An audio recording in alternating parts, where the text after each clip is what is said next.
नमस्कार दोस्तों, आप सभी का स्वागत है। क्रैश कोर्स चल रहा है मध्यकालीन भारत के इतिहास का। लेक्चर नंबर 13 है ये। इससे पहले 12 लेक्चर आप पढ़ लीजिए, उसके बाद ही आगे बढ़िएगा, क्योंकि बहुत गजब तरीके से पढ़ाया जा रहा है। पूरा मध्यकालीन भारत का इतिहास एकदम सरल शब्दों में आपको एक्सप्लेन किया जा रहा है। एक बार आप पढ़ेंगे तो मध्यकालीन भारत का इतिहास ये ऐसा सब्जेक्ट हो जाएगा कि जो आपका फेवरेट सब्जेक्ट हो जाएगा। तो मिस मत कीजिए। चलिए आगे बढ़ते हैं। सभी कॉम्पिटिटिव एग्ज़ाम के लिए बहुत ज़रूरी है। तो हम आपको बता दें, दिल्ली सल्तनत एक बहुत ही महत्वपूर्ण चैप्टर है। ये हमारा अभी तक चल रहा है, बहुत लंबा चैप्टर है ये। इसमें कुल 5 वंश हैं। गुलाम वंश आपने अच्छे से पढ़ लिया है और हमारा खिलजी वंश चल रहा है। खिलजी वंश को आज हम समाप्त कर देंगे। इसके बाद तुगलक वंश, फिर सैयद वंश, फिर लोधी वंश पढ़ेंगे। खिलजी वंश का जो टाइम पीरियड है 1290 से 1320 तक, मात्र 30 वर्षों तक इन्होंने रूल किया। इन पांचों वंशों में अगर आप तुलना करेंगे, सबसे छोटा टाइम पीरियड खिलजी वंश का ही है।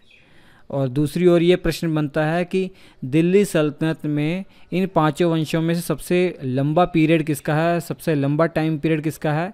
तुगलक वंश का। लगभग 94 वर्षों तक इन्होंने रूल किया है। इतनी बातें आपको समझ में आ गई। चलिए, खिलजी वंश जो हम पढ़ रहे थे, देखिए हमने कहाँ तक पढ़ा है।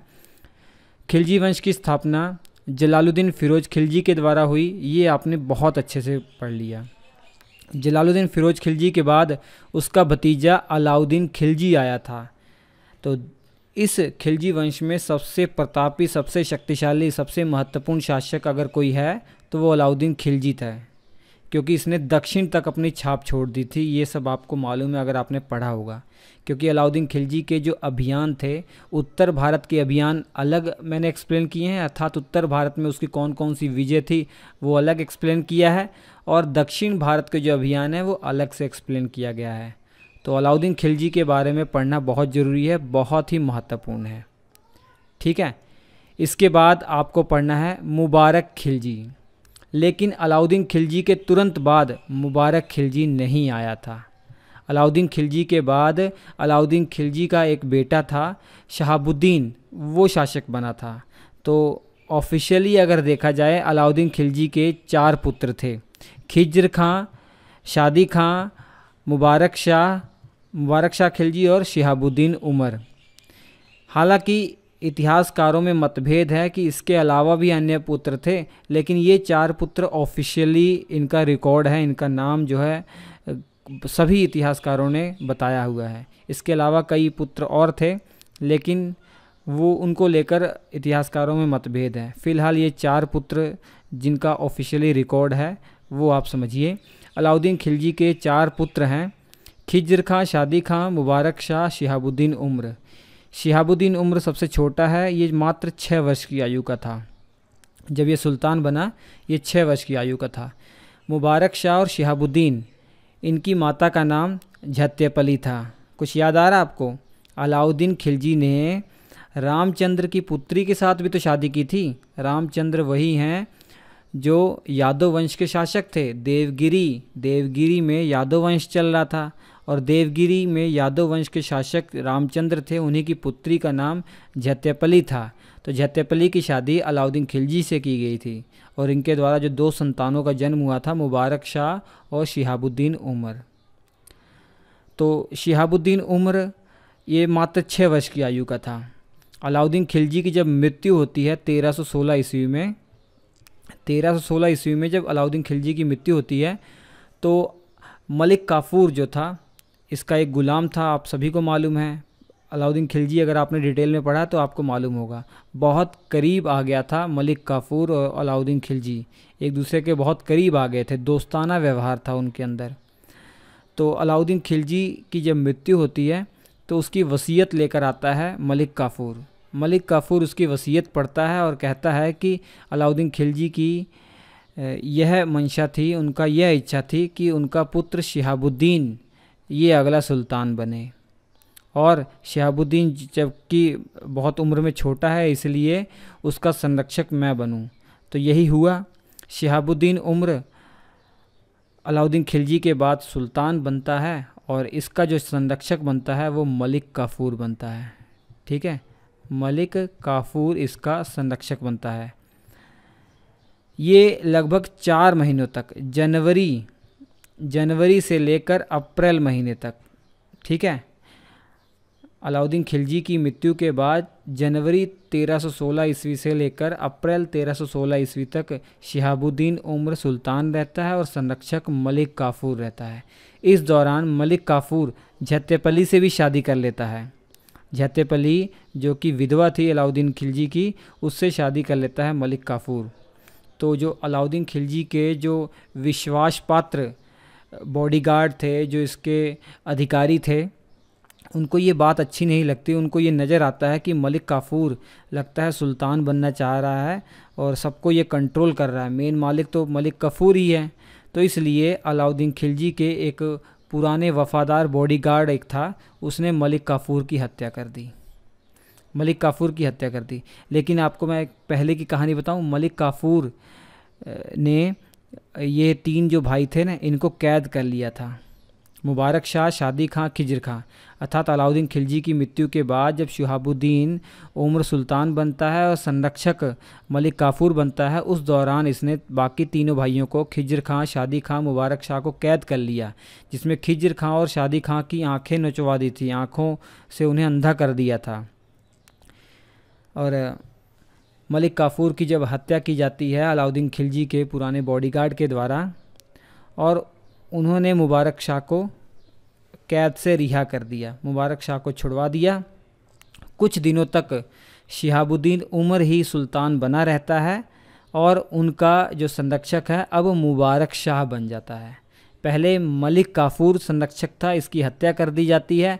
अब मुबारक शाह संरक्षक बन जाता है किसका? शिहाबुद्दीन उमर का। लेकिन कुछ हफ्ते ये चलता है, उसके बाद मुबारक शाह को मौका मिलता है तो वो शिहाबुद्दीन को अंधा कर देता है, अपने भाई को अंधा कर देता है और जेल में बंद करवा देता है, ग्वालियर की जेल में बंद करवा देता है।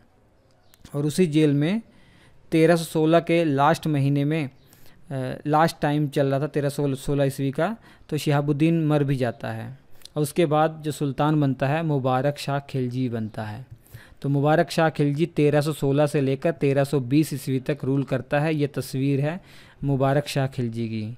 तो अलाउद्दीन खिलजी के तुरंत बाद मुबारक शाह खिलजी नहीं आया था, जबकि शिहाबुद्दीन उमर आया था। हालांकि परीक्षा की दृष्टि से ज़्यादा इम्पोर्टेंट नहीं है, लेकिन कहानी के तौर पर मैं आपको पढ़ा रहा हूँ, तो ये जानना आपके लिए ज़रूरी था कि अलाउद्दीन खिलजी के बाद शिहाबुद्दीन आया था कुछ महीनों के लिए, उसके बाद मुबारक शाह बनता है। ठीक है, ये आप देख रहे हैं मैप, ये पूरा साम्राज्य फैलाया हुआ है अलाउद्दीन खिलजी के द्वारा। उसको पूरा चौपट करने वाला है मुबारक शाह खिलजी। मुबारक शाह खिलजी अपने पिता के द्वारा किए गए कामों को चौपट, उस पर पानी फेरने वाला है।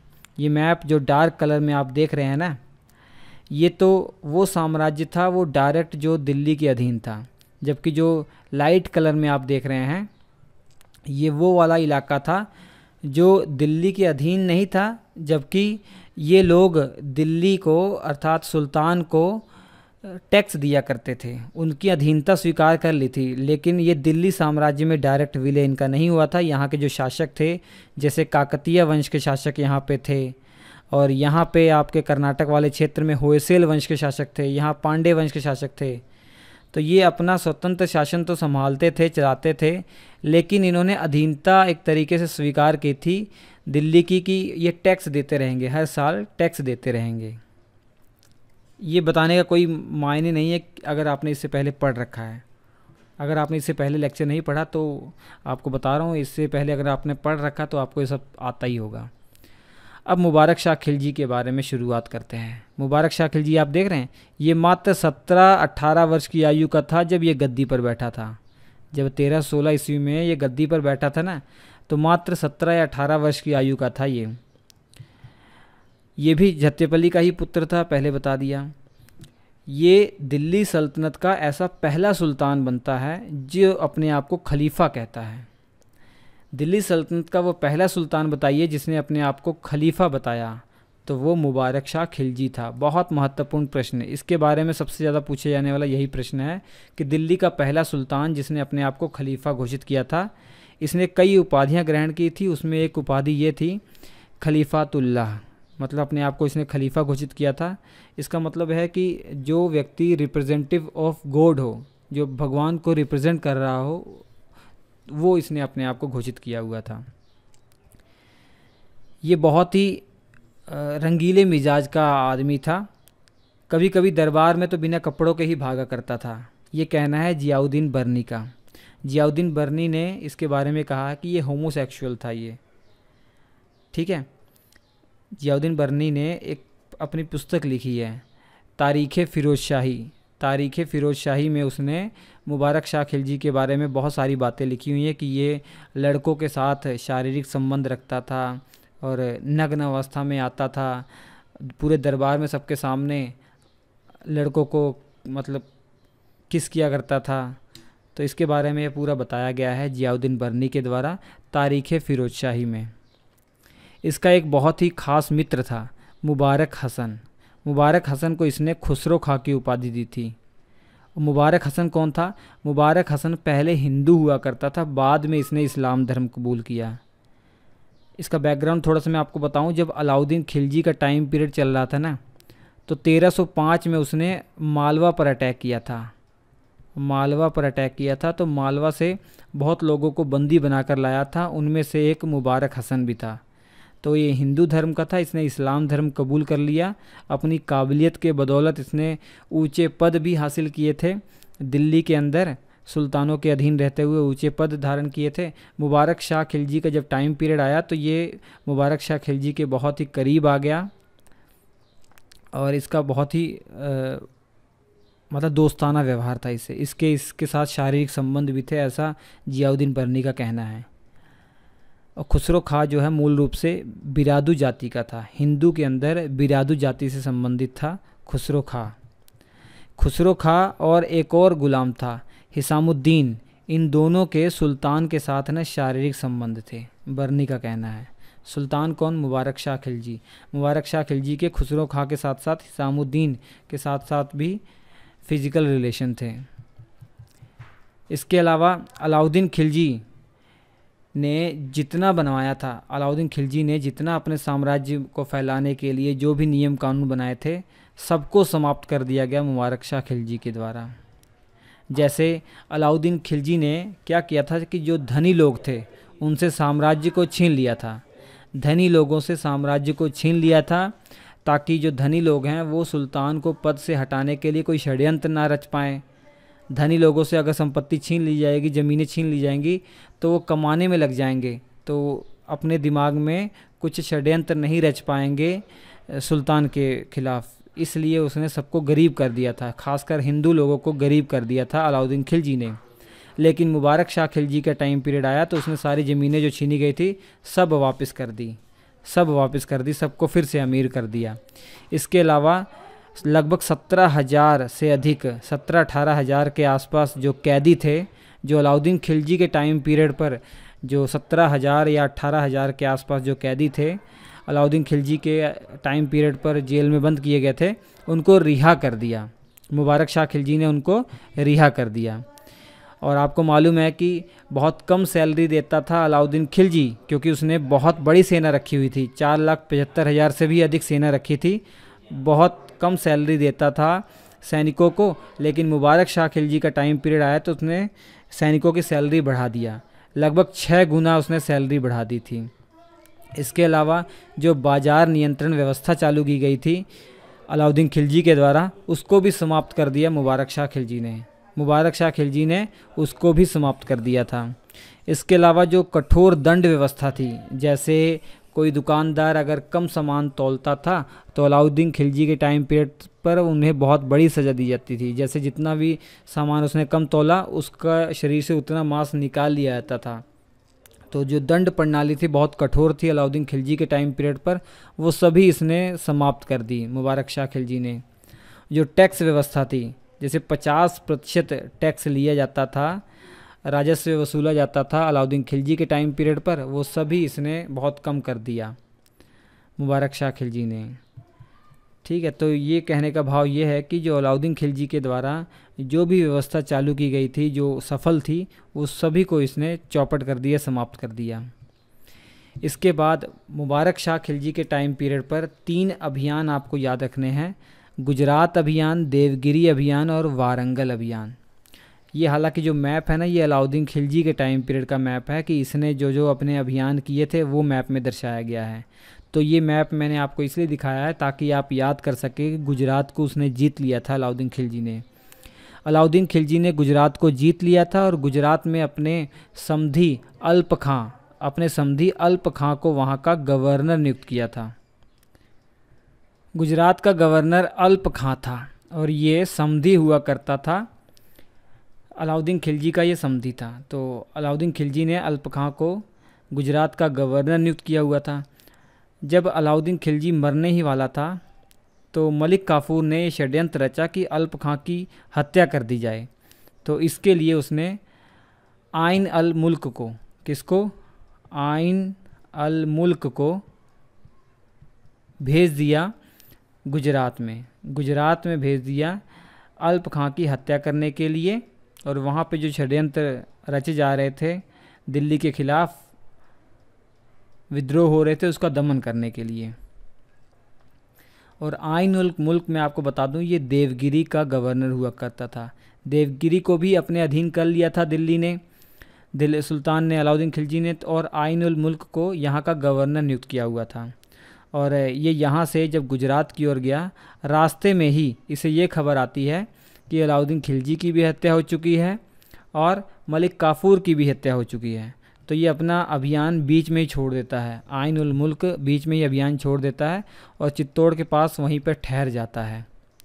लेकिन जो ही सुल्तान बनता है मुबारक खिलजी जो ही सुल्तान बनता है तो आइन उल मुल्क को एक संदेश भिजवाता है कि वो अपना गुजरात का अभियान वो पूरा करें। और संदेश किसके थ्रू पहुंचाता है ये आपको मालूम है क्या? ये गयासुद्दीन तुगलक के हाथों ये जो है संदेश भिजवाता है कि आइन उल मुल्क अपना जो गुजरात अभियान है आप पूरा कीजिए। गयासुद्दीन तुगलक आपको मालूम होना चाहिए, आगे एक वंश आएगा खिलजी वंश के बाद, तुगलक वंश, उसी का संस्थापक था गयासुद्दीन तुगलक। तो आइन उल मुल्क ने अपना ये अभियान पूरा किया। इस तरीके से गुजरात में अल्प खां की हत्या कर दी गई और वहाँ पे मुबारक शाह ने अपना एक गवर्नर नियुक्त कर दिया। लेकिन देवगिरी में विद्रोह हो गया। देवगिरी में विद्रोह इसलिए हुआ क्योंकि आइन उल मुल्क देवगिरी का वो गवर्नर हुआ करता था। ये देवगिरी से जब गुजरात की ओर गया तो देवगिरी में होना क्या था, विद्रोह हो गया। देवगिरी में एक शासक थे हरपाल देव। कौन थे? हरपाल देव। इन्होंने अपने आप को स्वतंत्र घोषित कर दिया। ये हरपाल देव रामचंद्र के दामाद थे। रामचंद्र जो यादव वंश के शासक थे ना, रामचंद्र, इससे पहले आपने नाम सुना होगा, झत्तेपली जिनकी पुत्री थी। तो हरपाल देव ये दामाद हुआ करते थे रामचंद्र के। तो इन्होंने अपने आप को स्वतंत्र घोषित कर दिया क्योंकि यहाँ पर आइन उल मुल्क जो था वो चला गया था। तो इसी का मौका पाकर हरपाल देव ने अपने आप को स्वतंत्र घोषित कर दिया। तो देवगिरी में एक तरीके से विद्रोह हो गया। तो इस विद्रोह को दबाने के लिए दिल्ली से मुबारक शाह खिलजी खुद गया, एक सेना लेकर खुद गया और देवगिरी में विद्रोह को उसने समाप्त किया, हरपाल देव की हत्या कर दी। तो इसलिए फिर से देवगिरी को अपने अधीन कर लिया। इसके अलावा वारंगल आप देख रहे हैं, काकतीय वंश के शासक थे प्रताप रुद्र। कौन थे? प्रताप रुद्र। अलाउद्दीन खिलजी ने भी यहाँ पर जीत हासिल कर ली थी, अर्थात ये फैसला हो गया था कि काकतीय वंश के जो शासक होंगे ये हर वर्ष टैक्स दिया करेंगे दिल्ली को। लेकिन जो ही अलाउद्दीन खिलजी की मृत्यु होती है, ये बात प्रताप रुद्र को मालूम पड़ती है। इन्होंने मना कर दिया कि अब से मैं टैक्स नहीं दूंगा दिल्ली को। तो इसलिए मुबारक शाह खिलजी ने वारंगल में अभियान भेजा और इसमें प्रताप रुद्र ने फिर से अधीनता स्वीकार की और बोला कि हाँ, नेक्स्ट ईयर से मैं टैक्स आपको टाइम पर पहुंचाता रहूँगा। तो ये 3 अभियान आप याद रख सकते हैं इसके बारे में। इसके बाद 1316 ईस्वी में इसकी हत्या कर दी जाती है। इसके ही मित्र खुसरो खां ने इसकी हत्या कर दी। खुसरो खां ने इसकी हत्या कर दी और ख़ुद सुल्तान बन गया, लेकिन 2 महीने तक ही सुल्तान बना रहा, क्योंकि 2 महीने बाद जो गाजी मलिक था, जिसे गयासुद्दीन तुगलक के नाम से आगे जाना जाएगा, इसने खुसरो खां की हत्या कर दी और पूरा का पूरा जो खिलजी वंश था इसे समाप्त कर दिया। अब एक नए वंश की शुरुआत होगी, तुगलक वंश। इसकी शुरुआत किसके द्वारा होगी? गयासुद्दीन तुगलक के द्वारा होगी। तो ये थी पूरी कहानी खिलजी वंश की। होप आपको समझ में आ गया होगा। कोई डाउट रह गया तो आप कमेंट करके ज़रूर पूछ सकते हैं। स्क्रीन पर 4 लेक्चर आ रहे हैं, देख लीजिए, इंपॉर्टेंट है आपकी परीक्षा के लिए। हम आपसे मिलते हैं अगले एपिसोड में, तब तक के लिए नमस्कार।